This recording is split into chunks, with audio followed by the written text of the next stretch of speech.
Boa noite, empreendedores! Bem-vindos a mais um episódio do Hub Cases. Esse podcast é produzido pela Palavra em Movimento e pelo Engata e Vai, com o apoio institucional do Dabi Business Park e da Área 51. Eu sou o Fred Fernandes e te convido a conhecer histórias emocionantes de inspiração e de superação. Histórias de empreendedores que fazem a diferença. No episódio de hoje eu vou conversar com um empreendedor que está na estrada desde pequeno. Ele já vendeu sorvete, salgado, já teve farmácia, deu aulas de informática e em 2015 criou uma rede de escolas de oratória que hoje conta com mais de 140 unidades espalhadas pelo país. Seja bem-vindo, Luiz Fernando Câmara. Muito obrigado, Fred. Feliz de estar aqui, viu? Cara, muito Te reencontrar bom. depois de 7 anos, né? 7 anos, como passa, né, velho? Muito obrigado, viu, pelo convite. Imagina, eu que É um prazer agradeço. estar aqui falando um pouquinho dos tombos e poucos acertos. Que legal, como a gente estava falando das pingas e dos tombos, é isso aí. Cara, é um prazer ter você aqui. Obrigado. E você que está assistindo a gente ao vivo nessa transmissão, não deixe de participar. Mande a sua pergunta aí no chat do YouTube que a gente vai lê-la e o Luiz vai responder no final do programa. Aproveita também, já se inscreve no canal e ativa o sininho para não perder nenhum episódio. Beleza, então vamos lá, vamos conversar. Cara, esse é um programa de histórias de empreendedorismo e eu quero falar um pouquinho da sua história de empreendedorismo. Você começou a empreender muito cedo. O que uma criança quer empreender? Por que você quis começar a empreender? O que te motivou a isso? Olha, eu acredito que é um pouco de dom, porque não tinha um motivo muito especial ali, né? Eu sempre gostei de desafio, né? Acho que eu nunca fui o aluno mais inteligente da sala, nunca fui o mais esperto. Mas eu sempre fui o primeiro a levantar quando eu era derrubado. Então eu sempre gostei de se superar, né? De competir também, sempre fui muito competitivo. Na escola, gostava de ir para campeonato de futebol. Hoje, né, gosto de competir jogando tênis e correndo, né? Corrida E a vida acho que foi me forjando, né? Ali como empreendedor, acho que a venda de picolé ali foi uma brincadeira, que tava com os amigos ali jogando futebol na rua e fomos vender sorvete. Mas o gostinho ali foi muito legal, né? De você vender picolé 50 centavos, ficar com 20 de lucro. Uma experiência que me marcou, porque portas se abrem, outras portas não. E você vai aprendendo a lidar com a rejeição. A venda também de salgadinho foi mais porque eu queria... Eu tava com 14, 15 anos, eu sempre tive amigos mais velhos. E eu queria ir pra balada com eles, né? Eu tinha 14, mas tinha amigos de 18.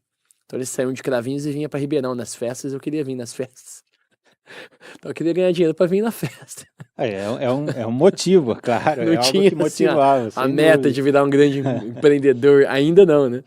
Era muito mais imediatista mesmo, porque é criança, jovem, adolescente, né?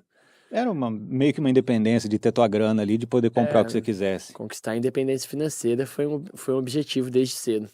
Legal. E daí para farmácia? Como é que rolou isso? Farmácia, eu trabalhava dando aula de informática. Meu irmão é farmacêutico. Ele era farmacêutico de uma farmácia ali na cidade. Eu perguntei quanto que ele ganhava. A hora que ele falou o salário, eu falei, poxa, mas fez 4 anos de faculdade para ganhar esse salário? Vamos montar a nossa farmácia, né? E aí, na época, a gente meio que na inocência, eu acho, porque o meu comentário acho que foi um pouco na inocência, porque tinha que ter estoque, né? E aí, meu irmão falou, pô, tem que ter bala na agulha pra montar farmácia. Mas a gente conseguiu, cara, vender um golzinho, meu pai também, e a gente colocou o dinheiro ali, começou uma farmácia pequenininha. Em Cravinhos. Em Cravinhos, tá de pé até hoje. É? Depois montamos uma segunda farmácia, quando eu tinha 19 anos.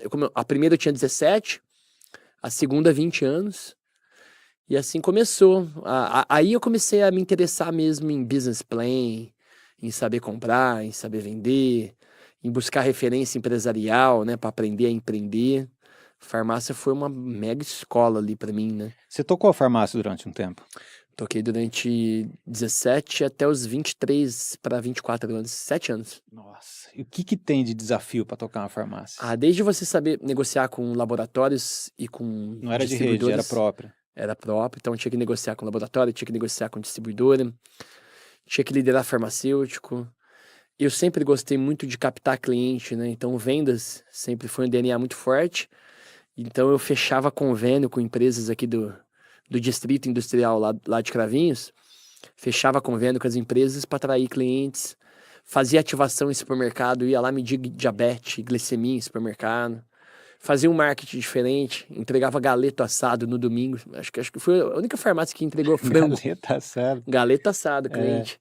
Cliente que comprava lá R$300 em medicamento, ó, ganhei um galeto assado no domingo, você não precisa fazer almoço, que eu vou te entregar um galeto assado. Que E aí o legal. entregador da farmácia, ele saía pra entregar no domingo uns 15 galetos. Olha só. Eram umas estratégias diferentes, cara. Teve uma época que a gente fez uma parceria também com a Stock Car aqui, quando veio em Ribeirão, Uhum. para presentear cliente. Então eu sempre fui muito ousado ali no marketing. A farmácia foi uma lição de empreendedorismo. O que eu fiz mudar de segmento foi a dificuldade para escalar, porque exige muito capital, né? Para ir para terceira, quarta, quinta, sexta, sétima, oitava farmácia. A cada unidade nova você tem que montar Poxa, é todo o muito estoque dinheiro, de né? novo. E o EBITDA é pequeno ali. Uhum. A margem de EBITDA de uma farmácia, pelo menos na época que eu operava, era coisa de 5 a 7%. E a perda de vencimento. do Também é outro produto em si. problema, porque você paga a substituição tributária, né? Uhum. Você compra medicamento, paga o imposto na fonte, Paga antes. paga antes, se vence, o problema é teu. Então eu comecei em 2013 para 14 pivotar outros projetos. Uhum. Aí nasceu a Inova Company, que foi empresa de eventos empresariais, que deu origem à Oratória, que acabou dando origem à Vox2U.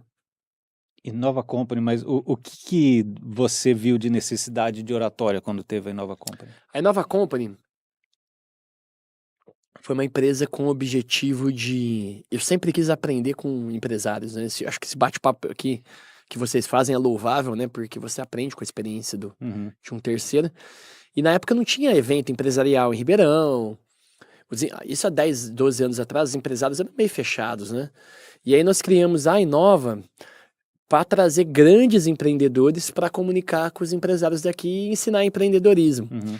E aí eu via que muito empresário, às vezes tinha uma Porsche na mão, mas na hora de vender, vendia como se fosse um Fusquinha. E aí surgiu a ideia de fazer um curso de oratória para atender esses empresários. E aí me deu o clique quando eu falei, poxa, esse negócio pode escalar. Porque tem muita escola de idiomas no Brasil. Então na época eu vi grandes marcas como Wizard, WhatsApp, Fisk, Uhum. CNA, Uptime. Falei, por que não criar uma marca e escalar a oratória, já que fizeram tanta rede de escola de inglês? E aí surgiu a ideia de fazer a Vox2U, que foi a primeira rede 100% focada em oratória do Brasil. Mas você fala rede, você criou uma unidade. Quando você criou a unidade, já estava com essa ideia de rede na cabeça? Já. Ela nasceu... O business plan foi para ser uma rede de escolas. Quando surgiu a marca Vox2U, Uhum. ela já nasceu pensando em ser rede. A ideia era fazer rede própria, então a gente começou, chegou a ter 2 escolas próprias, e aí surgiu o caminho do franchise, né, o caminho de franquear, que aí você consegue colocar donos ali que vão operar um negócio, que vão se dedicar, e você consegue com franquia crescer muito mais rápido, né? Quando a gente fala em criar um negócio que entregue valor e que resolva problemas, você resolve um problema gigantesco, que é falar em público, né?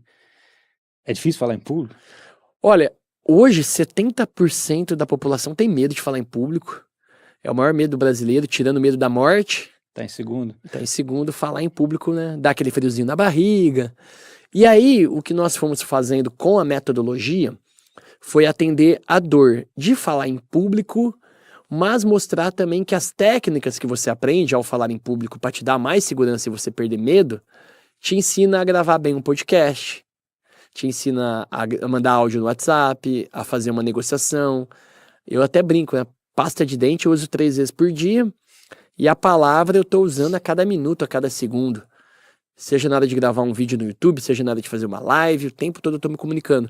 Então as 80 técnicas de oratória que nós fomos construindo foi sempre pensando em a pessoa usar o tempo todo na vida dela. Então, um advogado, na hora de fazer uma sustentação oral na frente do juiz, ele pode usar técnicas de oratória. A hora que eu vou gravar aqui um podcast, eu posso usar técnicas de oratória. A hora que eu quero convencer minha esposa em casa, eu também uso. A palavra tem poder absoluto. E para vender, né? Principal, eu brinco, vender é uma arte e a oratória é um super instrumento. Né, de você saber sintetizar um conceito, uma ideia, usar a modulação de voz, contar um case de um cliente que teve sucesso com o teu produto ou com o teu serviço.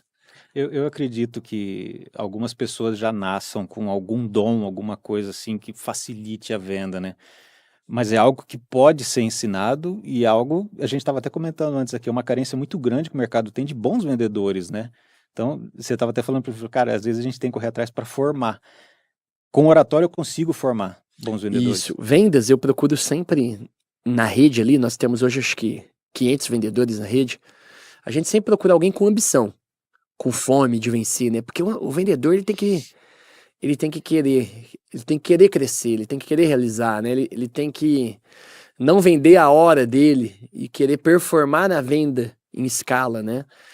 Na Voxu a gente procura realmente pegar pessoas com muita fome de vencer na vida e lapidar ela para ela se formar como bom vendedor. Oratória é uma das essências, né? Porque você aprende a fazer um roteiro de uma apresentação, um fechamento, um- um- uma ligação com impacto através da voz. E a essência realmente é formar vendedores, né? A oratória é uma grande ferramenta para formar vendedores. E você acha que o vendedor, a venda precisa estar atrelada à comissão? Você acha que isso é importante ou não? Eu acho fundamental, Fred, ter remuneração variável em vendas, principalmente para participar do resultado e para a pessoa realmente sair da zona de conforto, né? Eu acredito muito em comissão, eu acredito muito em plano de carreira, em graduações para ir crescendo dentro da companhia. Eu acho isso É fundamental. engraçado, né? Às vezes a gente conversa com algum empreendedor, né? Fala, porra, mas o vendedor vai ganhar mais que eu, cara, só de comissão. Pô, mas se ele tá ganhando mais que você de comissão, ele tá vendendo um monte, ele tá pondo dinheiro na empresa, né? É isso aí. Então tem que ter esse incentivo, né? De Eu acredito muito nesse incentivo e eu acredito muito em fazer até com que os melhores se tornem até sócios do negócio, né? Porque vendas é uma coisa, é uma competência que não tem fim, né? Todo mês você tá zerado de novo, né? Tá, o vendedor bateu a meta. Passou 30 dias, ele tá zerado de novo, tem que bater a meta de de novo. novo. Então o vendedor não tem passado, o vendedor tem que estar sempre com aquela ambição aquele tesão de fazer acontecer, de convencer o cliente, de construir uma carteira. Eu acho essencial. É uma palavra meio batida hoje, mas é fato, é resiliência, né? É Mega levantar, bater a resiliência. poeira e vambora, né? Mega resiliência e vendas, eu acredito muito em comportamento probabilístico. Como que eu crio probabilidade para vencer? Então, por exemplo, qual que é a minha taxa de conversão? Tem produto que é 3%, tem produto que é 5%, tem produto que é 10%, tem produto que é 20%. Analisando a taxa de conversão, o vendedor ele sempre vai ouvir muito mais não do que sim. Então, a cada 20 nãos ele vai converter 2 vendas, a cada 30 nãos ele vai converter 5 vendas. Por isso que tem que ter muita resiliência. E o funil sempre cheio. E o funil sempre cheio. Aí precisa de um bom marketing para gerar lead, né? Sem O marketing dúvida. gera lead, atrai, e o vendedor garimpa para fechar negócio. Essa é a essência, né? Sem dúvida. Bom, você então, vocês desenvolveram, né, nesse conceito da Vox, vocês desenvolveram todo o material, todo o conceito que vocês aplicam hoje, a metodologia foi tudo vocês criaram. Exatamente. Nós temos uma equipe de pesquisa e desenvolvimento que fica melhorando a metodologia que foi criada lá Que legal, atrás. não é estática então, tá sempre... Não, nosso curso de oratória de 2015 morreu, nosso curso de oratória de 2016 também não existe mais. De 2017, acho que uns 20%. Ai, que legal. E agora vai ter uma convenção de franqueados aqui em Ribeirão Preto. A gente vai receber umas 400 pessoas aqui no Hotel JP para apresentar a nova metodologia de ensino da Voxu e novos cursos. Então nós não paramos. P&D nosso é eterno, né? Tá na folha de pagamento ali. Pesquisa e desenvolvimento tá ali, sempre melhorando. Barato. Quantos franqueados hoje? Hoje nós temos 150 franquias no Brasil, mais de 50 mil alunos. O NPS da rede está em 96% dos alunos são 96. promotores. Olha só. O aluno fica apaixonado. Porque oratória é fascinante, né? É uma arte que o tempo todo você está usando, né? E o NPS alto é importante por vários motivos e um deles é a indicação, né, cara? A venda por indicação é o que sustenta o negócio, né? É o que a gente brinca do cliente apóstolo, né? Você morre, ele continua falando bem de você. Né? Hoje 40% ali da rede é por indicação. Olha só. Porque o aluno sente o retorno sobre o capital investido logo nas Uhum. primeiras aulas, né? Quando eu tô treinando aqui uma técnica de modulação de voz, quero encantar uma pessoa, diminui o tom da voz. Quero chamar para ação, aumenta o tom de voz. No dia seguinte, eu tô numa ligação, numa reunião, eu tô usando minha modulação de voz e já tô sentindo o ROI, né? O retorno sobre o capital investido. Então isso faz com que o aluno fique fã, né? E o que eu sempre falo para os empreendedores, Fred, é que tem que ter obsessão por venda, por marketing, mas tem que ter uma obsessão muito grande por fazer um produto de qualidade. A Viplane, que é a nossa empresa de genética, nós estamos há 1 ano e meio mudando o nosso teste genético e melhorando sem pressa para escalar. Porque a obsessão é fazer um produto que as pessoas amem. Né? Um dos motivos aí da Apple, que está valendo $1 trilhão, né? Acho que está quase batendo 2 trilhões, é porque ela fez um produto de muita qualidade. Então a minha obsessão é criar produtos únicos, transformacionais, que o cliente fique apaixonado e vire fã. Isso leva tempo, cara. Ah, leva. E é importante isso, cara, porque se você empurra alguma coisa em que você não acredita ou que não leva valor, você vai vender uma vez só, né? É isso aí. Então você manter essa recorrência, indicação, você tem que entregar valor, porque senão não sustenta, né, cara? Então muito empreendedor fica preocupado em escalar, em fazer, em crescer. Acho que a obsessão tem que ser em criar um bom produto. Meu primeiro produto de oratória, eu confesso que ele foi ruim em 2013, cara. Não estava pronto para escalar. Levou 2 anos para chegar no modelo pronto. Por mais que o objetivo era criar uma rede de escolas, o produto não estava pronto para escalar. Levou 2 anos. Aí em 2015, com a primeira escola, levou mais 2 anos e meio para a gente formatar a franqueadora. Então você vê 4 anos lapidando um conceito para depois escalar.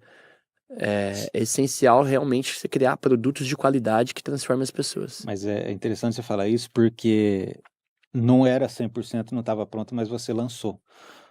E tem uma frase se não me engano, do Reid Hoffman, que é o criador do LinkedIn, que ele fala: se você não tem vergonha da primeira versão do produto que você lançou, você lançou ele muito tarde. Então, quer dizer, velho, vamos pôr para funcionar, validar e pivotar, e validar e pivotar, porque senão nunca vai começar, né? Se você ficar esperando o perfeito, não vai começar nunca, né? Tem que fazer. Na própria Viplay mesmo, por mais que a gente tá sempre melhorando o teste genético, a gente tá vendendo teste genético, tá vendendo suplemento, mas estamos melhorando a experiência do cliente, estamos criando a jornada do cliente. A obra do empreendedor, ela nunca termina. Então o empreendedor ele tem que estar em constante lapidação de conceito. Eu acho que o grande barato é esse, né, cara? É você sempre ter alguma coisa, algum desafio, alguma coisa que tá mudando, nunca tá acomodado, né? Põe o paletó na cadeira, trabalha 8 horas, vai para casa. Exatamente. Tem que gostar, né? Tem que gostar, óbvio, e não tem problema nenhum em não gostar, né? Cada um no seu quadrado, mas quem tem paixão por esse bichinho, né? Esse bichinho do empreendedorismo, de você ter desafio todo dia, não tem coisa mais gostosa do que... O empreendedor que não tem paixão, ele não vai muito longe, porque você tem que se dedicar. Eu falo, cara, eu tô pensando nos meus negócios 24 horas por dia, cara. Né? Então, ontem, domingo, cara, fui correr, eu tava pensando na Viplane, tava pensando na Rockshoe, tava ligando pra franqueado, pra discutir estratégia com franqueado. O empreendedor tem que estar... Se ele não ama, né? Se não tiver uma paixão muito grande, paixão é um motor que não pode faltar nunca. Sim. Porque é isso que vai fazer você correr 1 quilômetro a mais. A gente estava falando agora há pouco de dom para vender, e, enfim, essa habilidade. É uma habilidade que você teve desde de pequeno, que você foi exercitando e melhorando. Mas vender também demanda ser um pouquinho cara de pau, né? E você foi um pouquinho cara de pau para chegar nos empreendedores que falaram: eu quero falar com aquele cara, e você ir atrás até falar com aquele cara para ir buscar conhecimento. Conta um pouquinho do que você já fez dessa jornada, de quem que você já foi atrás. Quando eu tô com 33 anos, há 16 anos, eu tinha 18 anos, eu peguei a Forbes, cara, aí eu mapeava a Forbes. Número 1 da Forbes, Ike Batista. Número 2, Jorge Paulo Lemann. Eu vou conhecer todo mundo. Quis conhecer todo mundo para aprender, né? E conseguir, né? Conseguir fazer. Teve vários nãos. Muito, nossa, Mas hoje, isso para a formação foi importante, para minha formação, ter referência, né? poder estar ali aprendendo ali com esses grandes nomes foi fundamental. Mas aí é muita porta na cara que você leva. Tem que ser cara de pau mesmo e ter resiliência. E sempre, tudo na vida, Fred, é questão de taxa de conversão. Tudo. Literalmente. Tá, pô, quero falar com 30 bilionários, eu vou tentar falar com 30, 2 vai me receber e 28 não. Paciência, né? A vida é assim, né? Quero namorar, tento 30, alguma coisa vai sair. É isso aí. O funil tem que estar alimentado. Tem que estar alimentado. A vida é assim, né? Sim. A vida é feita através de taxa de conversão, de probabilidade, né? E você chegou a dar aula pro Lema, cara? Jorge Paulo Lema, ele foi se preparar pro Day One da Endeavor em 2015. E aí, como eu tinha amizade ali, tava conversando, trocava muito e-mail com ele ali para tentar aprender com ele. Uhum. Quando eu descobri que ele ia dar a palestra lá no Day One da Endeavor, a gente se ofereceu para preparar a palestra para ele e tal. E aí ele topou, cara. Gravou aquele vídeo que tá lá no YouTube, foi muito legal. Ele não gosta de dar palestra, né? Ele é muito low profile, né? Ele é. Não gosta de aparecer. Então acho que foi uma experiência muito marcante pra gente, ele passar o dia todo ali com ele, passando essas técnicas de oratória, foi muito legal. Aqui da região você teve um contato bacana com o Luiz Biagi. Nossa, o Luiz Biagi, eu adoro ele. Luiz Biagi, eu ia na Fazenda Cravins, pegava os livros ali. Eu acho ele uma pessoa sensacional, né? Eu acho que a região inteira, ela deve muito pra família Biagi como um todo, né? Começando ali pelo Pietro, né? Biagi. Na verdade, começou pelo Nathalie Pietro, depois o Maurílio Biagi. E aí, essas gerações industrializaram o interior de São Paulo, né? Eu tiro o chapéu para a família toda ali, o que eles fizeram, né? Não, sem dúvida. É uma legião de empreendedores ali. Sem dúvida. E o Luiz sempre me recebeu com muito carinho ali na fazenda. Adoro ele. Não para de empreender, né? Montou a vinícola ali agora, que tá um espetáculo. Serial, é muito legal. É uma referência. Mega referência. E da nossa região, né? O que dá mais orgulho, Isso que né? é bonito de ver, né? É legal, é legal. Tem muita história bacana na região aqui, que inclusive estão nos próximos episódios aí, né? Como você tem vários caras bacanas aqui que tem coisa legal para compartilhar. Obrigado. Flávio Augusto, como é que você chegou no cara? Flávio Augusto, na época do GV, tem o Geração de Valor, quando começou o GV, ele era muito pequeno ali, né? No Facebook. E como foi crescendo a audiência dele, na época ele escolheu 10 GVs para ir para Orlando. E a proposta ali uma das ideias era criar uma escola de águias. Então foi eu, Eduardo Lira, foi uma turma boa ali para Orlando, aprender com o Flávio. E depois a gente teve muita sorte, que a gente teve muita mentoria com ele, né? Então isso foi em 2017, 2016, 2017. Isso daí foi legal, porque o negócio da WhatsApp tinha muita sinergia, né?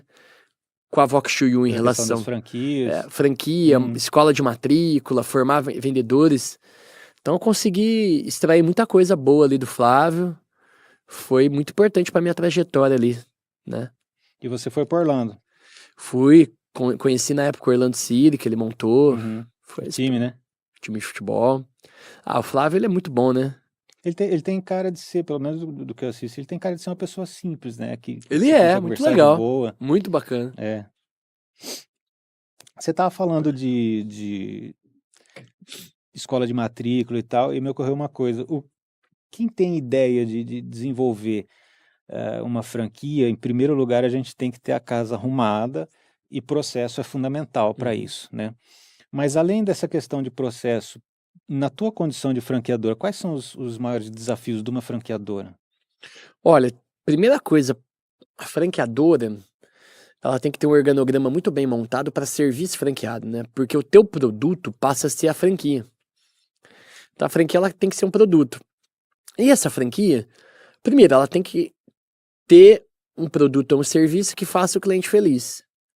Sem isso, não tem negócio, né? Se você tem um produto que o cliente não é apaixonado, ou um serviço que o cliente não é apaixonado, vai ter muito problema na franquia. Então, o que deu certo na Vox Chuyu, primeiro, a gente criou um método de ensino que os clientes amam. Tanto que meus primeiros franqueados foram alunos. Olha que legal. 30% da rede hoje, 35% da rede são alunos. Essa foi a premissa básica. O segundo, o modelo de negócio, ele tem que ter rentabilidade. Tem que ter lucro. Uma Vox Chuyu bem operada, ela gera 35%, 40% de EBITDA, de lucro. Obviamente que não vai ser unanimidade, né? Você sempre vai ter aquele franqueado que não vai ganhar dinheiro, que não vai performar. É um número bom para serviço, é um número bacana. É um número legal. E aí a grande essência é, primeiro, você tem um produto que as pessoas amam, segundo, você tem que ter um negócio lucrativo. Terceiro, você tem que dar um suporte muito bom para o franqueado. Tem que ter um time à disposição, tem que dar consultoria, tem que formar o franqueado. No nosso caso, nós temos que formar o professor. Professor, quem que é a persona do professor que dá aula de oratória, né? Então a gente tem que ajudar o franqueado a contratar o professor. O professor vem para cá, fica 5 dias aqui aprendendo 80 técnicas, 40 aulas, 140 dinâmicas, acompanha aulas de oratória aqui em Ribeirão Preto. Voltou para a cidade, ele tem todo o passo a passo, que é o que você falou, os processos. Eu chamo isso de engenharia pedagógica. O que eu falo nos primeiros 5 minutos de aula, qual dinâmica eu faço, qual método eu uso. Todo o passo a passo da aula ali para o professor seguir. O nosso portal do professor, que é a nossa Netflix da oratória, com as 80 técnicas, as 40 aulas gravadas para o professor seguir. E além disso, tem que ter um acompanhamento pedagógico semanal ali. Então, enquanto nós estamos aqui conversando, nessa segunda-feira, 19 horas, tem 300 professores dando a mesma aula, com a mesma qualidade, com o mesmo padrão, por todo o Brasil. Isso é o que eu chamo de franqueabilidade. Você fazer o negócio ficar replicável sem perder a qualidade, que é fundamental. Você falou uma coisa interessante, você começa com essa mentalidade de escola, então o teu cliente é o B2C, que é o consumidor final, e você tem um ICP, que é o cliente ideal, ou a persona, você de uma hora para outra fala, pera um pouquinho, agora eu vou ter que vender para o cara que vende, né? Então eu vou ter que vender para o B2B. É totalmente diferente o jeito de você chegar no cara, o valor que você tem que comunicar, a tua persona, teu ICP, é tudo diferente. Como é que foi essa migração, apesar de vocês já terem começado com essa mentalidade, como é que foi entender que o teu público mudou completamente? São dois negócios diferentes, né? Um negócio é você vender curso e outro negócio é você vender empresa, vender franquia. Então você tem que criar uma estrutura para isso, né? Campanha de Google Ads, campanha de Facebook Ads, com a persona de quem quer empreender, quem quer ter um negócio.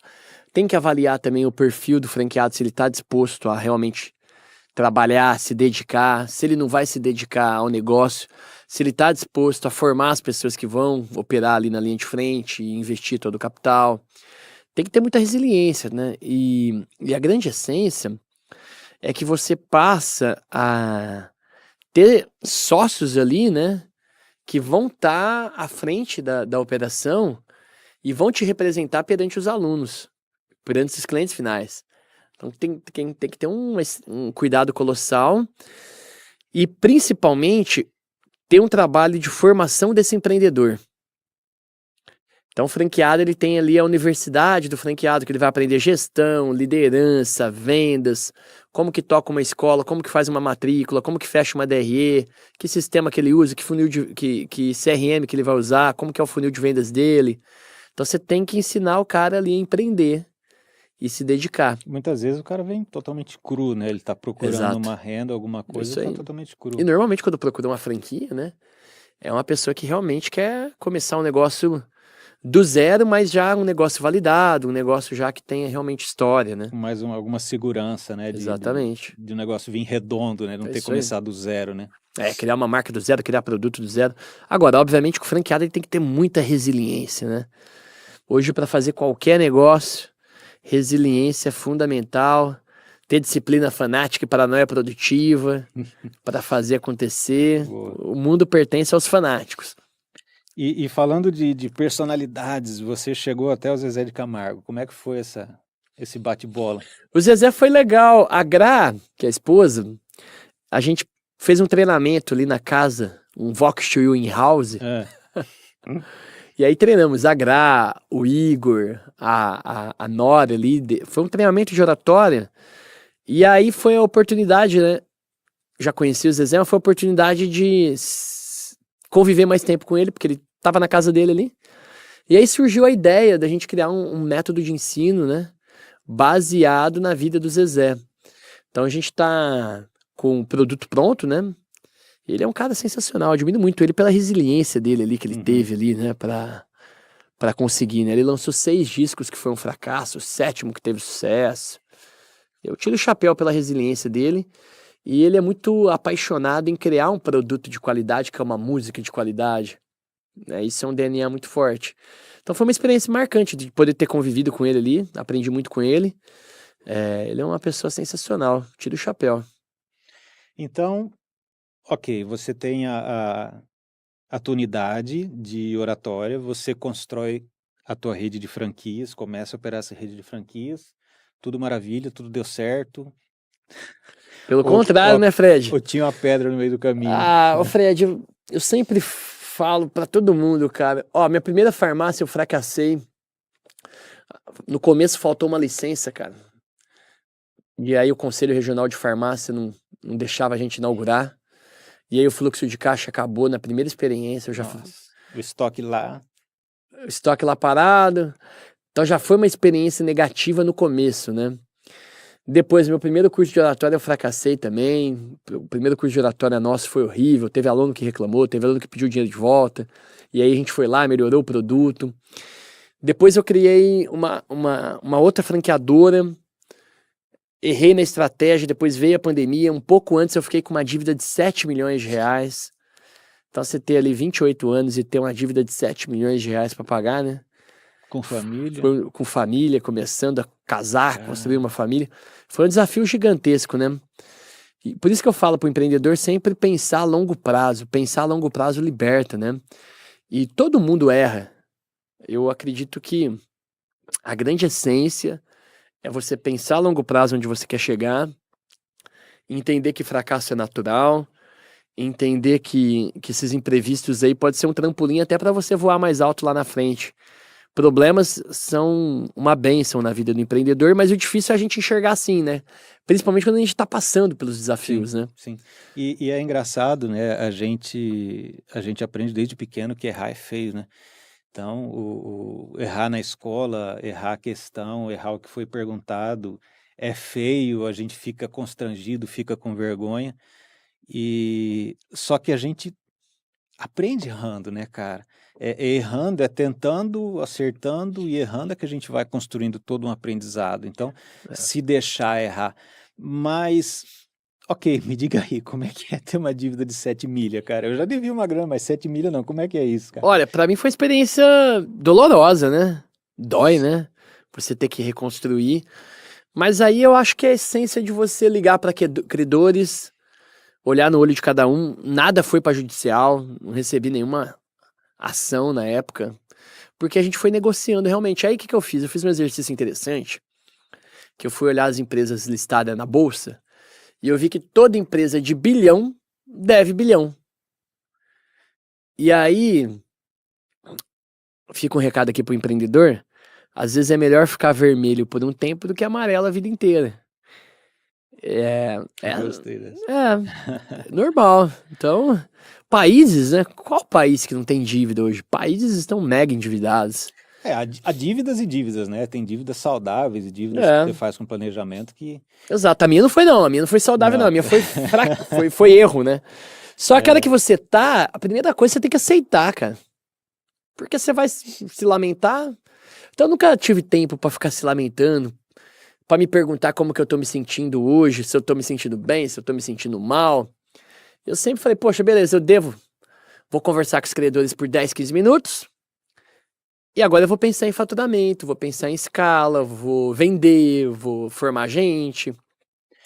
A gente tá falando de aprendizado. O que que você aprendeu com isso, com essa experiência?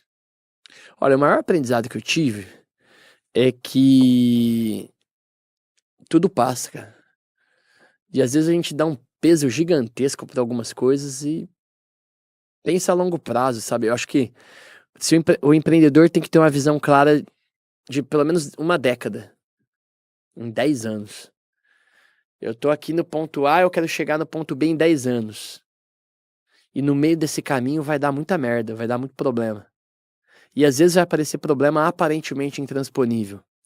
Só que se eu tiver dedicação, disciplina fanática, paranoia produtiva, resiliência, trabalhar duro, transpirar, eu vou chegar lá depois de 10 anos, né?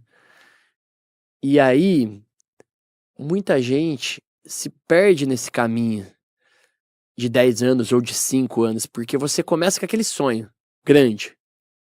Todo empreendedor tem um sonho grande. E os problemas não podem ficar maior que esse sonho grande. A grande essência é você saber que você vai ter problema, é continuar lutando, continuar perseverando, mas continuar com aquela visão de longo prazo onde você quer chegar. Então, meu maior aprendizado foi que o longo prazo liberta e felicidade é aceitar aquilo que você conseguiu. E sucesso é conseguir aquilo que você quer. Só que você tem que ser feliz no caminho. Senão perde sentido. O caminho é que é o barato, né? E muita gente, infelizmente, acaba amaldiçoando aquilo que conseguiu, cara. Empreendedor, sempre quis fazer um negócio grande. Beleza, o negócio ficou grande. Aí o cara começa a ficar amargo, o cara começa a ficar chato, começa a reclamar. Cara, se você não sonhou fazer um negócio grande, então vai ter problema grande.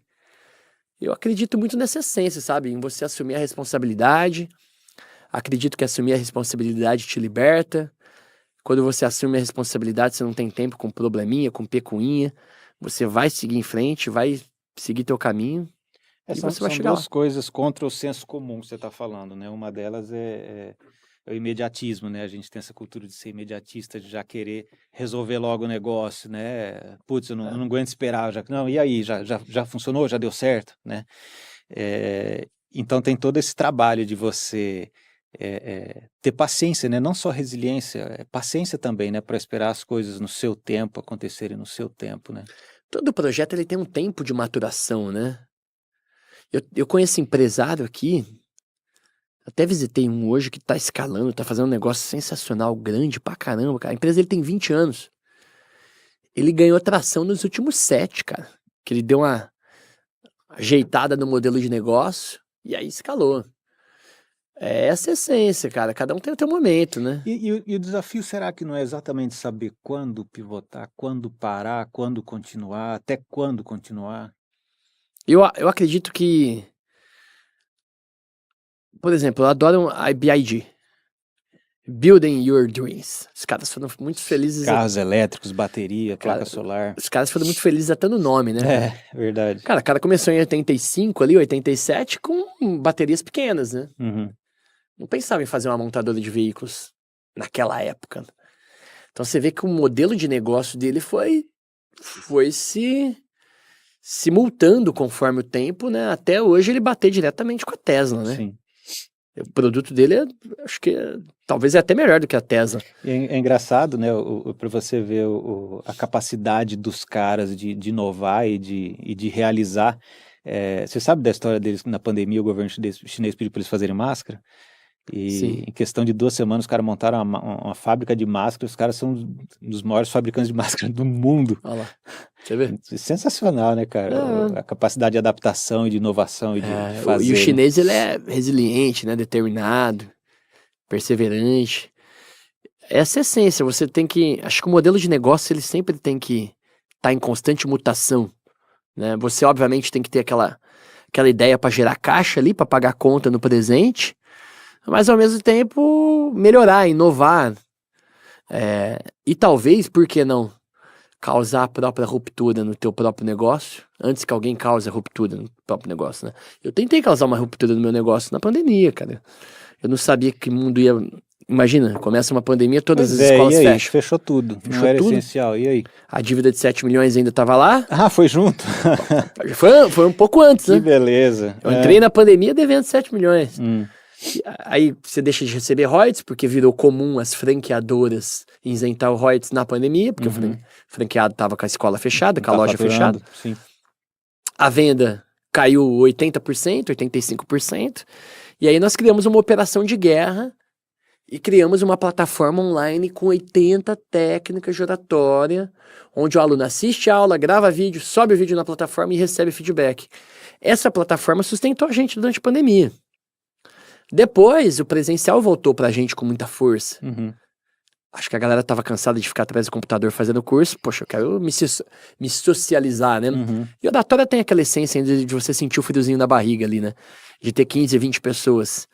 Mas ali eu já tava posicionado para causar minha própria ruptura. Obviamente que depois nós voltamos com força total pro presencial e hoje é nosso maior negócio novamente. Mas o empreendedor tem que pensar em causar uma ruptura no próprio negócio. Eu, por exemplo, na nossa companhia ali de genética, eu acredito que a gente vai poder viver num mundo, vai demorar um pouquinho ainda, mas a gente vai poder viver num mundo em que doenças crônicas podem se tornar uma opção. O genoma humano ele foi decodificado em 2003, tem muita pesquisa nova, cara. O nosso caso ali, a gente tem parceria com a Fleury, por exemplo, para desenvolver nossos painéis genéticos e outras companhias. A cada hora surge um painel genético novo. Hoje eu descobri que a minha compulsividade alimentar está atrelada à expressão do meu gene. Então isso faz uma diferença colossal para prevenir diabetes, prevenir hipertensão. Eu tenho grande probabilidade de ter diabetes, grande probabilidade de ter hipertensão. Agora eu sei exatamente o que eu preciso fazer para não ter essa doença. Olha onde a gente pode chegar, né? E eu vou te falar um negócio. A gente está fazendo muita pesquisa na Viplan para retardar o envelhecimento. O que eu preciso fazer? Qual suplemento eu preciso tomar? Por exemplo, cúrcuma. É um antioxidante natural, anticâncer, anti-inflamatório, natural que faz milagre. Eu acredito que a indústria farmacêutica, obviamente, ela vai crescer muito, ela vai resolver muitos problemas, né? Na nossa vida, né? A gente sempre vai precisar da indústria farmacêutica. Mas, hoje eu posso trabalhar prevenção. Por que eu vou chegar a ter uma doença? Eu posso prevenir. Mas vamos dar um passo atrás. Viplan, como é que chegou essa ideia? Como é que nasceu esse conceito, essa empresa? Ô Fred, eu saí do ramo de saúde lá atrás, né, com 26 anos de idade, para montar a Voxchuyu. E aí a saúde não saiu. O ramo de saúde eu sempre achei fenomenal. Sempre quis voltar, né, para o segmento, mas queria voltar fazendo alguma coisa diferente. Queria voltar fazendo algo que não era comum.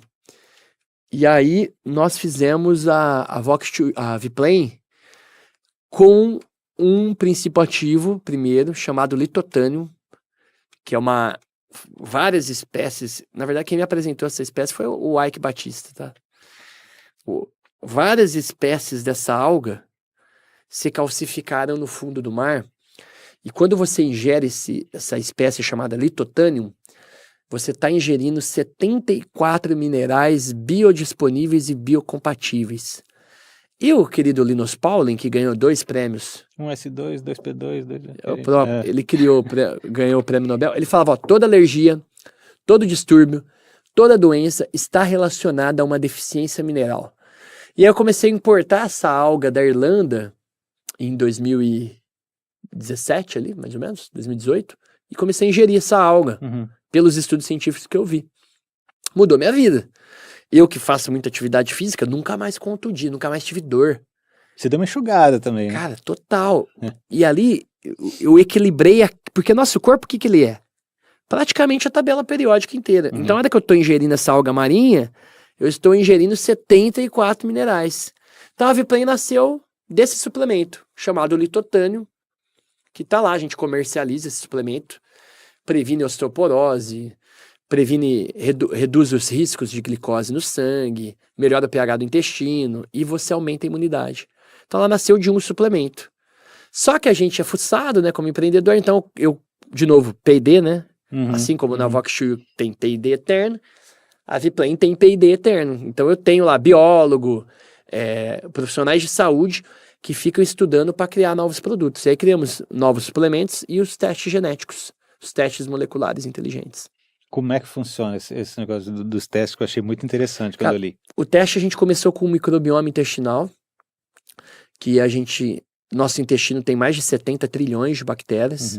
Poxa, tem gente que não consegue emagrecer, tem gente que não sabe o tanto que as bactérias no intestino, o RNA das bactérias no intestino manda sinal até para o nosso cérebro. Então a gente começou com esse teste de microbioma intestinal, para passar o probiótico e o pré-biótico que a pessoa precisa. Depois nós evoluímos para o DNA. Então o DNA, a gente coleta o DNA da pessoa, esse é o principal hoje. Mostra o tipo de atividade física que ela deve fazer, de acordo com o DNA dela, a lista de alimentos que ela deve evitar, a lista de alimentos que ele deve ingerir, para acertar no alvo da dieta, prevenir o envelhecimento, né, retardar o envelhecimento, melhorar a estética, perder peso, aumentar a imunidade e viver em vida plena. Então esse é um dos principais testes que nós temos aí hoje, que a pessoa entra lá no site da Viplan, compra o teste, manda para a pessoa, ela coleta o DNA, decodificamos o DNA em 30 dias, depois nossos profissionais de saúde fazem conferência no Zoom para passar a dieta e a suplementação. Dieta personalizada e suplementação de precisão, de acordo com o DNA. Que louco, né? Quer dizer, você faz um teste e você consegue identificar quais são os alimentos ou qual a dieta que vai funcionar melhor para a pessoa e qual atividade física vai encaixar melhor para a pessoa. Isso aí eu acho que pode resolver até muito problema assim de frustração, né? Do cara, porra, eu Exato. queria fazer tal coisa, mas eu odeio fazer essa atividade, ou então eu faço e não tenho resultado. Com esse teste, então, você consegue saber o que tem mais predisposição para funcionar ou não, Exato. é isso? Perfeito, você acerta no alvo. E o mais legal, a gente vai desenvolver ainda, nesse teste nosso, a gente consegue decifrar até coisas comportamentais da pessoa, que está atrelado à expressão dos genes. Por exemplo, tem gene que fazem com que teu nível de dopamina fique baixo. Isso afeta teu humor, afeta tua resiliência, afeta várias coisas. Então você entender até o teu comportamento, eu entendi que muita coisa do meu comportamento empreendedor está relacionada à expressão dos meus genes. Que Nosso louco, corpo é cara. química, né? Sim, e é algo preocupante, né? Quando a gente vê essas notícias de, pô, super bactéria no hospital, não sei da onde, a gente vê uma crescente de antibióticos cada vez mais potentes, mais fortes, muitos médicos receitando antibióticos fortes, até para crianças às vezes. Isso aí rebenta toda a flora intestinal, que tem as bactérias boas que ajudam a fazer. Quer dizer, então você tratando isso com suplementação, com alimentação, com atividade, você evita até doenças e ter que tomar mais antibióticos. Nesse caso do antibiótico, depois que você toma um antibiótico, é muito importante fazer o teste de microbiota intestinal para entender os níveis de bactérias que estão no intestino. E aí você vai tomar o probiótico e o prebiótico certo para repor essas bactérias. Uhum. Que é essencial. Mas me esclarece um pouquinho, o que a Viplan vende? Viplan é de? Vida plena. Vida plena. O que a Viplan vende? Ele Teste- entrega o quê? Teste genético e suplemento. E consultas com nutricionistas especializados em genética. Então, o cliente pode, eu tenho R$70 para investir na saúde. Então, ele pode entrar lá no site, comprar um litotânio, que ele vai estar ingerindo ali 74 minerais e vai estar mudando a vida dele, já vai estar dando um grande passo. Não, eu posso investir mais, eu posso investir R$150, R$200 por mês. Aí ele recebe na casa dele um teste genético, que aí ele vai ter 3 mentorias focadas na saúde dele, de acordo com o que dá no laudo, além da dieta, da suplementação. O foco da Viplan é democratizar a saúde e a longevidade, né? O nosso objetivo é ser uma das maiores empresas focada em prevenção de doenças e longevidade do Brasil. Como é que funciona o teste? Onde que ele é feito? A pessoa coleta em casa, como é que é? Você recebe uma caixinha, já com o SUAB, já com a instrução, né? Uhum. Nosso profissional já está ali também para dar consultoria, mas a pessoa coleta o DNA em casa e coloca para Sedex reverso. 30 dias o laudo está pronto. Aí depois tem o suplemento, tem o teste, a dieta, a lista de alimentos que você deve evitar, a lista de alimentos que você deve ingerir. E o mais importante, o laudo é para a vida toda, né? Você entender como o teu corpo funciona. Não vai mudar, né? Estamos falando de negócio aqui. Viplan é você ser o CEO da sua saúde. Gostei dessa, hein? Gostei, essa é bacana. E, ok, além de Vox e Viplan, você é um empreendedor serial, tem mais alguma coisa no forno que pode... eu fui vendendo tudo, Fred, parando, porque, cara, tem que ter foco. Hoje eu estou de CEO da Viplan, estou de CEO da Vox You, e, cara, ser CEO de 2 empresas não é fácil, né? E principal acionista aí delas, então tô 100% focado nas duas, né? A Vox You, pelo tamanho, toma muito mais tempo ainda, né, do que a Viplan. E, cara, fico trabalhando 16 horas por dia. Mas tô sempre à disposição, cara. Alguém que quiser meu telefone aí, passa meu telefone pra dar mentoria aí. É fato, eu sou prova, você é super acessível mesmo. Tem. Tá, e nessa loucura toda, como é que você gerencia teu tempo? Não gerencia, né? Não? Não tem como, cara. Mas você tem 24 horas igual eu? Mas eu não acredito em equilíbrio, não. Né? Minha convicção. Apesar que a gente sempre pode repensar as coisas, mas, cara, eu procuro todo dia fazer uma atividade física. Ou eu corro ou eu jogo tênis, porque isso me dá energia para trabalhar mais. Todo dia eu procuro ler muito. Então eu leio pelo menos um livro por semana, em média, porque eu acredito que o conhecimento liberta. E sou muito disciplinado em relação a trabalho, sabe? Eu sempre fico pensando em que ponto que eu vou marcar hoje aí, seja na Vox2U ou na Vplane, sempre precisa melhorar alguma coisa, né? Eu sempre levanto pensando em melhorar alguma coisa. E aí família acaba sofrendo, acho que sofrendo também não sofre não, mas eu deixo bem claro a regra lá, é muito bem negociado, né? Que eu quero construir um grande negócio. Para construir um grande negócio, eu não consigo ter equilíbrio. Mas me dou bem com meus filhos, né? Graças a Deus, com a minha esposa. Não tem problema nenhum em casa. Você pensa em aposentar? Quando eu morrer, eu acho que eu vou aposentar. Até lá, Ah, cara, se Deus me der saúde aí para trabalhar até o último suspiro, eu pretendo trabalhar até o último. Eu tenho muita coisa para construir aqui, né? Então, eu tenho uma obsessão muito grande em criar empresas que vão ficar aí durando, gerando emprego, né? Negócios que tenham perenidade. Então, essa é a minha obsessão. eu acho que um dos grandes baratos de empreender é você construir alguma coisa que vai acabar ficando maior do que você, Isso. né, cara? É A muito ideia louco é isso, essa. né? A ideia é a Vox2U e a Vplane ser 2 legados aí. E a hora que se consolidarem, por que não criar mais, né? Acho que a vida é muito curta para fazer uma coisa só. E obviamente você tem sua missão aí de cumprir com as empresas, né? A Vox2U e a Vplane eu tenho muito que fazer com elas ainda, as duas principalmente. Mas eu sou a máquina de ideias, né, cara? Eu tenho 3, 4 business plan ali que a hora que sobrar um tempinho a gente vai colocar de pé ali. Tá na gaveta, só Tá na esperando. gaveta, tá na gaveta. Você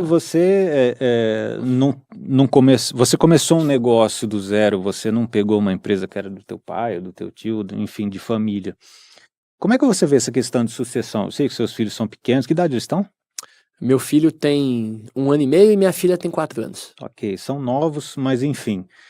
Como é que você enxerga isso, pelo menos hoje, em termos de sucessão? Você pensa em formá-los para continuar teu negócio? Ou você acha que eles devem fazer o que eles quiserem da vida? Como é que você pensa Ô, isso? Fred, eu acho que o que a história ensina, eu gosto muito de ver história, né? Uhum. De grandes conglomerados que passaram por aí. Alguns existem até hoje, outros sucumbiram, né? Não existem mais. Eu adoro ver essas histórias, né? E baseado em tudo que eu leio, que eu vejo, sorte. Porque por mais que você prepare um filho para ser um empreendedor, por mais que você queira formar sua família para tocar negócio, eu acredito que tem que ter uma pitada de sorte muito grande, porque o cara tem que querer muito, né? Então, por exemplo, eu conheço hoje conglomerados que a família vai pro conselho e o empreendedor ensina a família a ser conselho para manter o negócio. Depois que o fundador vai embora, a família vende. Uhum. Eu conheço empresários que não deixam a família nem no conselho, porque não tem competência para nem ser conselho. E você vê, por exemplo, o grupo LVMH lá da Dior, da Louis Vuitton, da Bulgari, que o Bernard Arnault, eu acho que ele tá sendo muito feliz, né? Porque cada empresa ali do grupo tem um filho dele hoje, ou na diretoria, ou como CEO. Não é a regra, né? Não é padrão dar certo isso, né? E eu acho genial, porque o que eles estão fazendo, né? É o maior. Sim. Você vê que lá entre as Big Techs, ele tá entre os maiores ali, né? Vira e mexe, ele passa o Elon Musk ali, fica como o maior do mundo. Tira o chapéu. Agora eu vejo outros empresários do nível dele que eu acho que deu a mesma educação pros filhos e não conseguiu, né? Então eu acho que tem que ter sorte. Eu gostaria muito de ver meus filhos daqui 40 anos tocando meus negócios. Adoraria ver. Será que vão querer? Espero que sim, né? E assim como você falou que conhece vários que têm família, eu conheço alguns também que pagam pro filho ficar em casa e não vir dar prejuízo na empresa, né? Por isso que eu acho, por mais que você luta ali pra educar bem seu filho, né? Tem aquela rigidez ali, né? Eu acho que tem que ter uma sorte aí envolvida. Você estava falando antes de livros, realmente você gosta bastante de ler, né? O que você lê e o que você recomenda? Não vou falar, quais são 5 livros, nada, mas o que você recomenda? Alguém que falou, pô, quero aprender um pouco mais, sobre empreendedorismo. Que caminho você indica aí para a pessoa seguir? Empreendedorismo, eu gosto muito de biografia. Tem biografias aí de muitos empreendedores aí que eu recomendo, né? E também de modelo de negócio, porque os livros vão se atualizando, né? Sempre vem uma ideia nova. Então, de empreendedorismo, você vai ali na Amazon, vai em administração e negócio, cara, eu me divirto ali, viu? Eu leio muito. Hoje eu leio muita biografia, muito livro de negócio mesmo, e muito livro na área de genética, na área de longevidade, na área de saúde, porque eu preciso me atualizar, Uhum. porque isso muda muito rápido, para colocar dentro da Viplan ali, né? Então hoje meu interesse está muito nisso. Área de saúde e longevidade e área de negócios. Agora eu recomendo conhecimento do que é demais, né? Buscar conhecimento. Conhecimento liberta, né? E essa pegada que você teve de ir atrás de empreendedores, de mentores, a gente pode chamar de mentores, né? Dá uma dica aí para a pessoa que às vezes está começando e tem vergonha de chegar em alguém e falar, o que você recomenda para essa pessoa aí Olha, ir como atrás? hoje o mercado mudou, Fred, então muitos empreendedores influentes hoje estão cobrando mentoria, né? Uhum. Na minha época eu tive a sorte de não ter isso como produto ainda, não tinha esse produto na minha época. Sorte porque eu não tive que pagar. Não que eu não pagaria, eu pagaria, tá? Então você que está começando, você tem dois caminhos, né? Tem muito empreendedor que está vendendo mentoria, e aí você paga e vai lá fazer mentoria com o empreendedor, né? O outro caminho é você pegar empreendedores que não são famosos, que não estão aí com milhões de seguidores ou milhares de seguidores, que são acessíveis e vai querer te ouvir ali para trocar uma ideia, né? Estão fazendo alguma coisa certo já? Porque eu vejo hoje que a gente está vivendo num mundo de. Obviamente que você, como um bom consultor, né, de marketing, o mercado de influência ele vem para ficar. Uhum. Mas não é só isso, né? Tem muito empreendedor aí que não tá nem no Instagram, ou que tem 100 Sim. seguidores, que vai ser mais fácil ali, porque ele não vende mentoria, ele não vende curso. Então, bater de porta em porta mesmo. E o mais importante, né?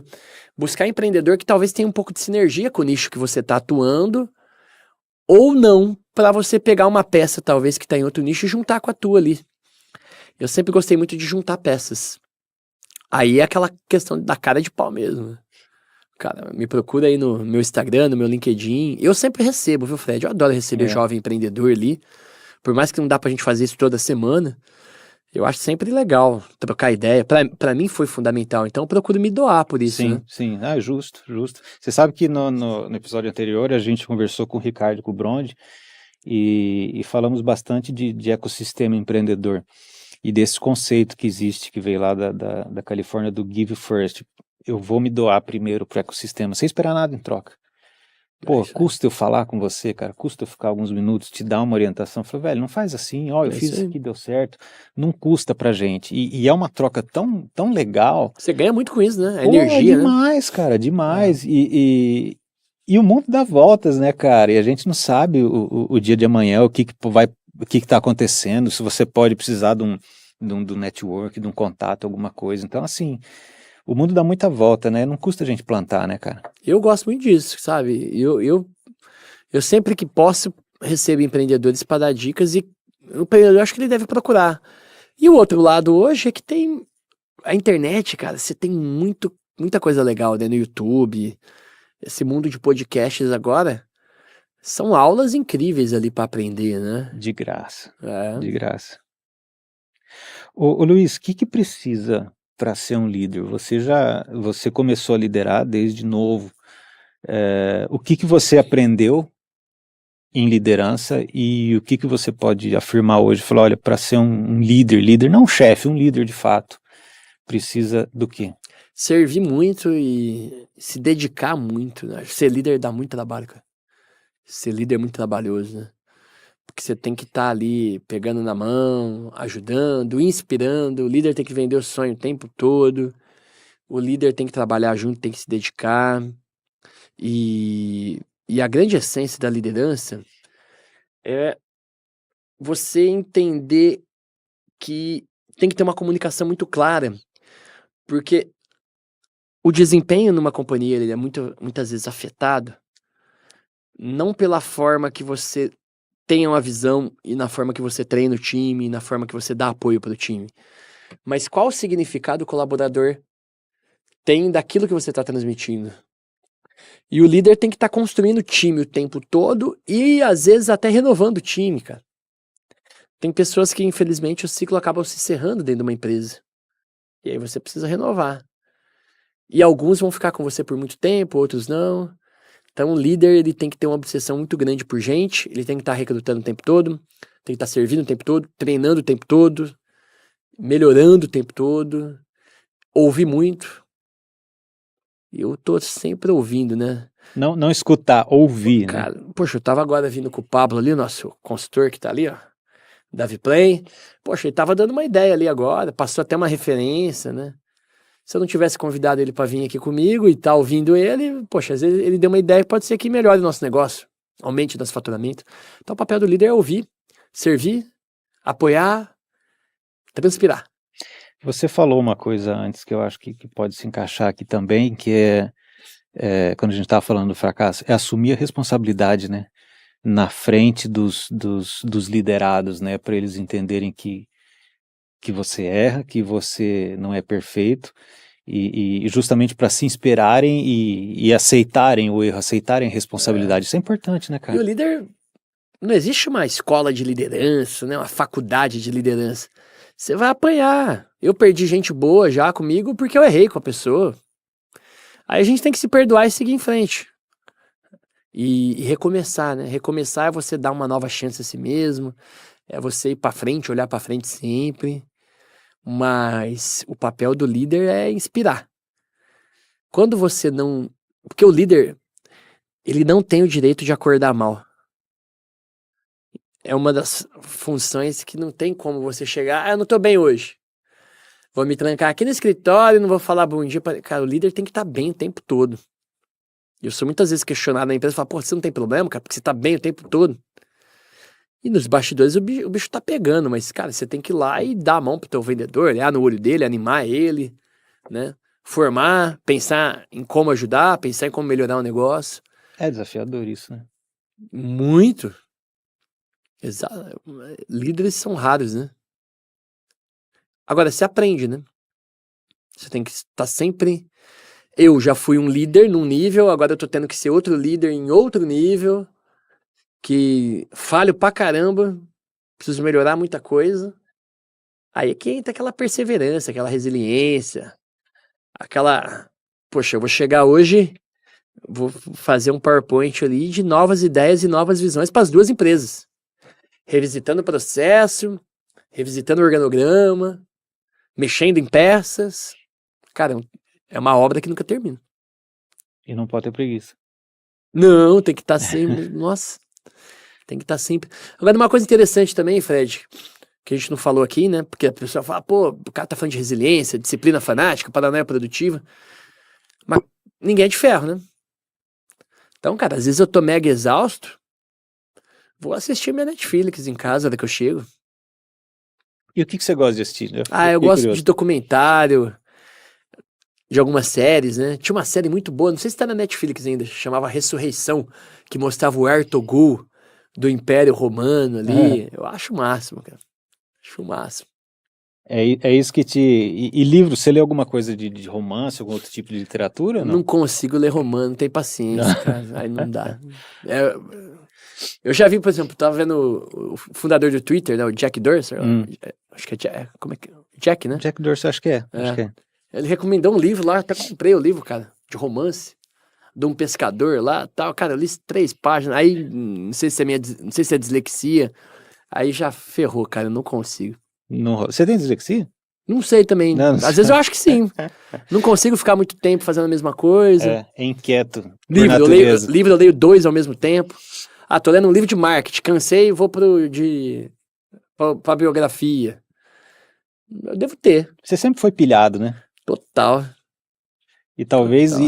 isso que justifique o teu empreendedorismo serial. Sempre tá querendo fazer uma coisa diferente, uma coisa nova, melhorar aqui, Eu arrumar nunca ali. tô satisfeito, cara. Mas assim, é diferente de não estar feliz, entendeu? Insatisfação permanente eu tenho, mas ao mesmo tempo é aquilo, né? Eu me considero abençoado ter feito o que eu fiz. Hoje tá legal, Mas pode ficar mais Tá, legal. tá fazendo o que eu fiz. Legal. Olha, é igual jogar videogame. Sempre fica mais difícil. Porque o negócio vai crescendo, vai ficando mais complexo, né? Esse videogame é fácil, não tem graça, né? Então a dificuldade sempre aumenta, né? E eu acho que o empreendedor ele tem que estar sempre olhando em volta e, poxa, de onde vai vir um míssil daqui a pouco para me atingir? Porque é uma guerra. Sempre vai vir um problema aparentemente intransponível. Você nunca vai ter sossego. E o importante é tentar se divertir no caminho. Você estava falando da rede de escolas, a rede de franquias, na realidade, de oratória. É a maior da América Latina. Hoje, Correto? Tá. Não tem, eu não vejo ninguém fazendo o que nós fazemos. Ok, por enquanto. Mas pode vir fazer amanhã? Pode. Ou seja, você nunca vai ter paz em termos de melhorar o teu produto sempre, melhoria contínua, buscar excelência sempre. Sempre. O desafio é você, por exemplo, aquilo que eu te falei do produto, né? A gente tem que estar sempre melhorando o produto e sempre melhorando o modelo de negócio. Então o modelo de negócio nosso, de uma franquia, ele tem padrão. Mas esse padrão vai se aperfeiçoando com o tempo. Essa é a essência. E ouvir o cliente é fundamental nesse processo. Cara, eu acho... Agora a gente tem lá o conselho de franqueados. A gente fez uma reunião em São Paulo que durou 20 horas, cara. Com o conselho de franqueados. Acho que foi um dos momentos mais prazerosos que eu tive na Boxer. E eu vou te falar, tem franqueadora que evita o conselho de franqueados porque vai ouvir o que não quer, né? Os caras vão criticar, os caras vão ser duros. Pra mim é uma Disneylândia. Porque você tá ali com o franqueador, o objetivo é o mesmo. Sim. Fazer a marca bombar, fazer o cliente feliz e ganhar dinheiro. Eu adoro. Foi 20 horas, acho que foi as 20 horas mais prazerosas que eu tive, cara. E lava a roupa suja e tudo. Também, essencial. É fundamental, né? O cara fala coisa que você não quer ouvir. Boa, cara. Justamente, você não pode fechar o olho pro que tá acontecendo, né, cara? Eu não sou perfeito, cara. Poxa, construir um negócio. Bom, ninguém é, né? O negócio vai ter imperfeição. Eu vou ter que melhorar o negócio cada vez mais, né? Pra que ter esse ego, né, de achar que é bom, né? Eu nunca me acho bom. Que bom. Essa humildade é importante, né, cara? Até pra gente aprender com os erros e crescer, né? Quem é cabeça dura apanha mais, né, cara? A vida bate mais, bate forte, né? Isso aí. Eu adoro ouvir franqueados, melhorar. E às vezes vem uma ideia genial, né? Que você tá precisando. Eu acho. Amanhã eu vou receber um franqueado aqui. Vai passar 2 dias aqui com a gente. Em que estado vocês já estão? Só não tá no Acre. Olha só. Ainda não tem no Acre e... Acre? Acre. Mas tá em quase todo lugar. É. Que barato, cara. Que legal. Acre. A gente tem escola em Roraima, perto da Venezuela ali. Maranhão. E muda alguma coisa? O cultural da região muda alguma coisa com relação à franquia? O que você enxerga? Ah, Fred, olha... Eu acho que não. O brasileiro é muito legal, né, cara? Tem lugar do Brasil que o pessoal é mais fechado, tem lugar que o pessoal é mais alegre, tem lugar que o pessoal é mais carismático. Mas no fundo, existem diferentes culturas, né? Mas para vender, eu acredito que existem princípios universais. Obviamente que você vai fazer alguma adaptação devido à cultura ali. Mas o princípio, por exemplo, de taxa de conversão não muda, né? Eu tô em Recife. Minha taxa de conversão é 15% ou 20%. Então, por exemplo, se eu quero vender 20 cursos de oratória no mês, eu preciso fazer 50 apresentações. As 50 apresentações em Recife vai converter em 20 vendas. Assim como em BH, também vai converter 20 vendas. Então, acredito que alguns princípios não mudam. Interessante. Ô, Luiz, estão chegando algumas perguntas aqui. Quais são os próximos passos para a Vox? Existe algum plano de ampliar a rede para fora do país? Existe quem quiser fazer em Portugal, Itália, pode vir, que eu estou disponível. Já está pronto. Já conversei com alguns investidores lá fora, estou conversando com um investidor em Portugal agora. A ideia é ir para fora do Brasil, porque oratória é universal, né? Estados Unidos também a gente conversou para fazer um MVP lá no Vale. A gente tá estudando, sim. Legal. Legal. Brasil dá para chegar a 1.000 escolas e crescer mundialmente. Esse ano a gente chega até quantas unidades? 197 ou 200, em média. Ou seja, já existe o planejamento. Já. Continuar correndo atrás, né? Tem que ter muita disciplina fanática. Disciplina fanática. Ricardo Agostinho, olha ele, Ricardo Agostinho pergunta, com o crescimento das apresentações online e discursos virtuais, existem técnicas específicas para falar em público, pessoalmente, ou através das janelas online? Existe? Essencial. Grande Ricardo, hein? Nossa, referência aqui. Não, ele é. Fora da curva. Ele é. Um abraço, viu? Oratória você usa, estou usando agora, né? Aqui no podcast eu tenho que usar minha linguagem não verbal, eu tenho que usar minha modulação de voz, eu tenho que usar meu olhar, eu tenho que saber sintetizar um conceito, eu tenho que fazer um roteiro no meu discurso. Essencial para o mundo virtual, técnica de oratória. E aí, Ricardo, esse é um dos motivos da Voxshoe tá bombando, porque o cara precisa fazer live, aí ele vai gravar um vídeo aqui, ele vai usar técnica de oratória. Essencial. Agora tem técnica de oratória que você usa no palco, que você também vai poder usar a mesma técnica na frente da câmera. Agora tem outras que não, né? Tem outras que você... Por isso que nós temos 80 técnicas, 40 aulas, 140 dinâmicas, para realmente atender todo esse público aí, do mercado digital e presencial. Que barato. Eu fico imaginando a jornada que foi construir tudo isso ao longo do tempo. Deve ter sido muito louco, né? Muito louco, deu muito trabalho, É. deu muito erro. É aquela história, né? E a gente tá construindo até hoje, né? Sim. Eu sempre falei aqui, vou Uma repetir. obra inacabada. É uma obra que... Empreender é uma obra que nunca termina, Nunca né? termina. Essa é a essência do empreendedor. É isso aí. Mais uma pergunta, se tivesse que escolher um país referência em saúde atrelada à nutrição e cultura alimentar, o que você escolheria? Ah, referência, cara?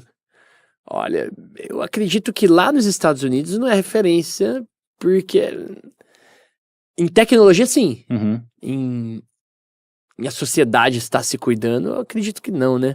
Porque você tem muito hoje oportunidade. Eu mesmo, sinceramente, que eu adoro Coca-Cola, cara. Ontem eu tomei minha Coca-Cola, então assim, é muito difícil, né, você seguir uma dieta muito rígido. A grande essência que a gente tenta fazer na Vplane é você confiar nos dados. Porque a mente humana é divertida. Os dados são mais confiáveis. Então, por exemplo, se eu tenho um risco de ter diabetes, eu não vou tomar Coca-Cola. Eu adoro Coca-Cola, mas não vou tomar todo dia. Aí, qual suplemento eu posso tomar agora para reduzir meu risco de ter diabetes? Qual tipo de alimento a própria Coca-Cola tem que evitar, né? Então, a grande essência é confiar em dados. Lá em Israel e nos Estados Unidos, na área de genética, tem muita tecnologia muito legal. A gente está até estudando uma empresa de metilação de DNA extraordinária, né? Que para trazer para o Brasil, você traria num preço de $1.000 ainda, né? Então lá estão avançando muito bem, né? Desculpa, ignorância, o que é isso?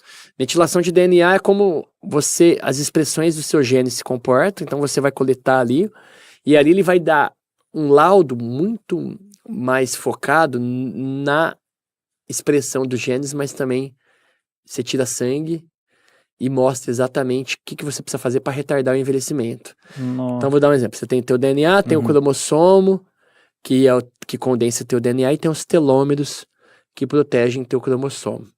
Você viu uma cientista que ela descobriu que o envelhecimento está relacionado ao encurtamento dos telômeros. Então começaram a desenvolver isso. Agora vieram também com a metilação do DNA, que é complementar a isso. Então os caras não param de inovar lá fora, cara. Estados Unidos e Israel fora da curva. Tem A gente muito, fica olhando. tem muito investimento para isso, tem. para pesquisa. Aqui no Brasil está começando ainda, né? Que legal. E isso aí vai envolvendo um monte de doenças degenerativas também, né? De curas de Alzheimer, de Parkinson, né? Ah, vão chegar lá, eu acredito que vão chegar lá. Tem um cara chamado David Perlmutter, os livros dele são sensacionais. Falando sobre o link do intestino com essas doenças. Lá investe muito em pesquisa, né, cara? Uhum. Você pega ali, o próprio Jeff Bezos está investindo muito nisso, né? Bom, se ele tá, então quer dizer que tem coisa ali, né? Lá tem muito, o capital lá é extenso, né? Então eu sinto muita falta dessa cultura no Brasil de investimento em pesquisa, sabe? Eu acho que o Brasil precisa investir mais em pesquisa, mais na universidade, sem aquela pressa de ROI. E de remuneração. Por isso que tem que cair, essa taxa de juros tem que cair, né, cara? E a gente tem uma cultura na universidade também de produtividade, né? A gente vê, infelizmente, algumas exigências de publicação de artigos científicos. Você tem que publicar X, Y artigos, e às vezes acabam fazendo sem muita coerência ou sem muita profundidade, porque uma pesquisa às vezes demora 2, 3, 5, 10 anos, né, isso aí. cara? Então, assim, tem que ter esse investimento e saber que o retorno vai ser no médio e longo prazo, né? Tem um cara muito legal lá fora, o David Sinclair, que ele está fazendo vários estudos de como retardar envelhecimento, que é muito bom. Ele está fazendo muito estudo com metformina, que é um fármaco para diabetes, como que ela retarda o envelhecimento. Então tem muita coisa legal. Quem tem interesse, procura aí, David Sinclair, muito bom também. Bacana. Mais uma pergunta, sua decisão de atuar em outra área, como a de suplementos de saúde, que é bem diferente da área de cursos, como é que você consegue conciliar negócios tão diferentes, Viplan e Vox? É um aprendizado eterno, né? Você tem que estar muito ligado, ter muita vontade, ter muito entusiasmo, porque a estratégia comercial é diferente, a estratégia de P&D é diferente, a distribuição é diferente, o imposto é diferente. Muda tudo, né? Mas pelo menos eu não vou ficar entediado, né? Mas a Viplan envolve algo de varejo também, de você enviar os produtos. Sim. Nossa, cai nessa loucura tributária que é de um estado para o outro, é uma piração isso, não é não? É isso. Nossa. É isso, é muito doido, né? É muito doido. É um desafio. É que eu gosto, né, de ficar Mas procurando... passou a fase do videogame, né? Ficar procurando confusão, né? Tá certo, procurando sarna. Passou a fase do videogame, tá ficando mais difícil, faz parte. Cara, a gente tá chegando ao finalzinho do nosso papo, e uma pergunta que eu gosto de fazer para as pessoas com quem eu converso, já faz algum tempo, de bate-pronto. O que precisa para empreender? Uma boa ideia. Em primeiro lugar, tem que ter um conceito, uma ideia. Tentar fazer algo diferente, algo melhor e mais barato do que já existe, talvez. Ou algo diferenciado. Depois tem que vender, tem que saber vender, tem que aprender a vender. Depois, aprender a liderar. E ter muita resiliência no caminho, porque você vai errar. E aí você tem que ter ou capital para pagar a conta desses erros, ou aguentar o tranco, né? E aceitar esse estresse, né? Estresse saudável, né? Empreender é não ser dominado pelo estresse. Por isso que tem que ter muita resiliência, muita perseverança. Ter uma visão de longo prazo, não ser imediatista. E, obviamente, trabalhar com muito afinco, né, cara? Trabalhar loucamente pra fazer o negócio dar certo. Quem te ouve falando vê que você tem tesão de fazer isso mesmo, né? Eu tenho. Agora mesmo eu vou voltar pro escritório na hora que acabar o podcast, porque tem um monte de coisa pra fazer ainda hoje, e não me dói isso, né? Por isso que eu falo, Fred. Se tá doendo, você tem que ou tentar realmente mudar a conduta, né? Ou entender que você não serve pra empreender, cara. Porque vai doer, né? O Elon Musk disse que, né, empreender é comer caco de vidro e olhar pro abismo. Uhum. Chega uma hora que você para de olhar pro abismo. Mas a mastigação de vidro, ela nunca termina. Tem que continuar mastigando vidro, cara. Empreender é mastigar a vida eternamente. E aí eu vejo que muita inocência também é, às vezes, achar que a mastigação de vidro vai terminar, que ela nunca acaba, cara. Quanto maior o negócio, maior os problemas. Sem dúvida. Então, maior o tombo. Então, aceite isso, sabe? Não vou falar que você não vai ficar estressado? Vai. Tem dia que você vai ter vontade de chorar? Vai. Tem dia que você vai ter... Mas tem que aguentar o tranco. O empreendedor tem que aguentar o tranco, cara. Você acha que é algo solitário empreender? Chega a ser... Muito. Porque você tem que tomar as decisões finais como empreendedor, né? Quando você é controlador de uma empresa, quando você é o principal acionista de uma empresa. Eu, por exemplo, por mais que eu ouço muito todo mundo, né? No final, muita decisão é minha, né? O maior ônus também é meu, quando dá errado. Responsabilidade, assumir responsabilidade. É muito solitário. Mas você tem que procurar ter fiéis escudeiros, aliados. Empreendedor tem que procurar ter honra, lealdade, pacto, formar um time, ter sócio que se complementa, se apoiar nesse sócio e, cara, principalmente não viver com a bunda na parede, sabe? Porque alguém vai te trair, alguém vai mudar, alguém vai desistir, alguém vai querer fazer outra coisa. É do E jogo, boa, né? cara. É do jogo, né? Marchas pra frente. É isso aí. Velho, muito bom, senhoras e senhores. Luiz Fernando Câmara, velho, muito Muito obrigado. obrigado, prazer te reencontrar aqui. Obrigado pelo convite. Espero que tenha sido produtivo, né? Foi muito Pra quem legal. nos ouviu, Foi muito ou pra legal. quem vai ouvir depois. Até avisaram a gente ali que a hora passou voando. Cara, obrigado mesmo, foi muito legal, muito bacana. E, bom, então chegamos ao fim de mais um episódio do podcast Hub Case. Esse podcast é uma produção conjunta entre Palavra e Movimento e Engata e Vai, e tem o apoio institucional do Dabi Business Park e da Área 51. Para você que ficou com a gente até agora, nosso muito obrigado. E não perca nosso episódio. E para não perder, agenda aí, é dia 7 de agosto próximo. Inscreva-se já no nosso canal e ative as notificações, liga lá, ativa o sininho, que você não vai perder e vai ser avisado. Bom, muito obrigado, até o próximo podcast Hub Cases, onde empreendedorismo vira história para contar.